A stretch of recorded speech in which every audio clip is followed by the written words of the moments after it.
Hi everyone, we hope you're going to enjoy this year's One School, One Book, 8 class pets plus 1 squirrel, right here, divided by 1 dog equals chaos. And I'm Mrs. Jump, and I will be reading Chapter 1, Twitch, the Schoolyard Squirrel. Now, being a squirrel is the best thing in the world. The next best thing in the world is living where I live, which is near a school. School is where humans send their young to learn. I don't know why. Squirrel mothers teach their own young. These are things my squirrel mother taught me.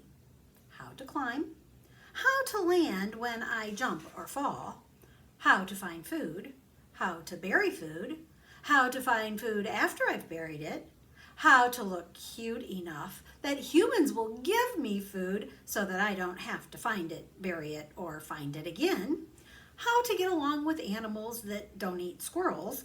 Not eating squirrels is something I admire in those I eat, and how to get away from animals that do eat squirrels. These are all valuable lessons for a squirrel. I'm not sure why humans can't teach their own young. A few of the children are all right at climbing, but most aren't good at finding food, and they're hopeless at burying food. A squirrel mother teaches her young all they need to know by the end of summer, but human children spend 5 years in school. 5 years is long enough for a squirrel to grow very, very old, so it's a good thing we're fast learners. And the humans aren't even truly finished in 5 years. I have heard them talking, and I know. Before they go to school, they go to kindergarten, and after they leave school, they go someplace that is called middle school, and after that, they go to high school. Now, I've seen many of these other places, and I have no idea what kindergarten is. But by their names, I'm guessing middle school is halfway up, and high school must be at the very top of a tall tree. I suppose that's the only way humans will ever teach some of those young ones to climb.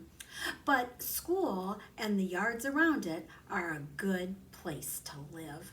It's fun to climb up the school building and to play on the playground equipment when the children aren't using it.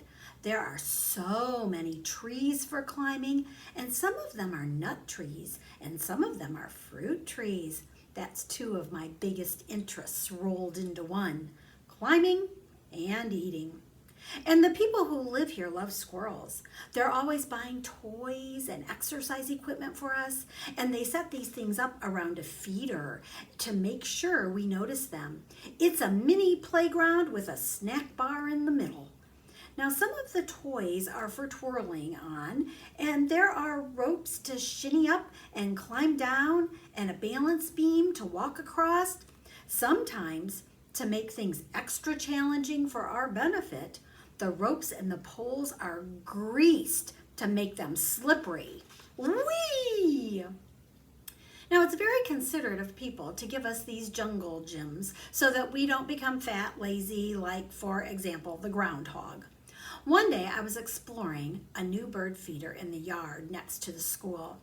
It had a big slippery disc for sliding on, and I was having so much fun, I lost track of time. And then I realized that the air had turned cool and the shadows were growing long. Evening is a dangerous time of the day because certain creatures who are not squirrels and who are not fat and lazy groundhogs start thinking about dinner or breakfast. And some of them start thinking of a meal that involves squirrel. So I looked up, and there was an owl, and she was flying straight at me as though I was the main course on her snack bar. All I could do was start running in a zigzag pattern and try to confuse the owl. I didn't even notice the dog who was napping in the front yard. Now, it's easy to point a finger or a paw in blame, but I say if that dog didn't want me running over its nose, he shouldn't have been resting on the ground between his paws. But anyway, the next thing I knew, the dog was chasing me too. He ran so hard he broke the leash that was supposed to hold him in his yard. Luckily, one of the humans who works at the school had left the door propped open. I noticed a big banner. Welcome!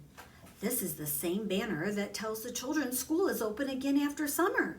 Someone was obviously telling me school was open for me to escape from the dog.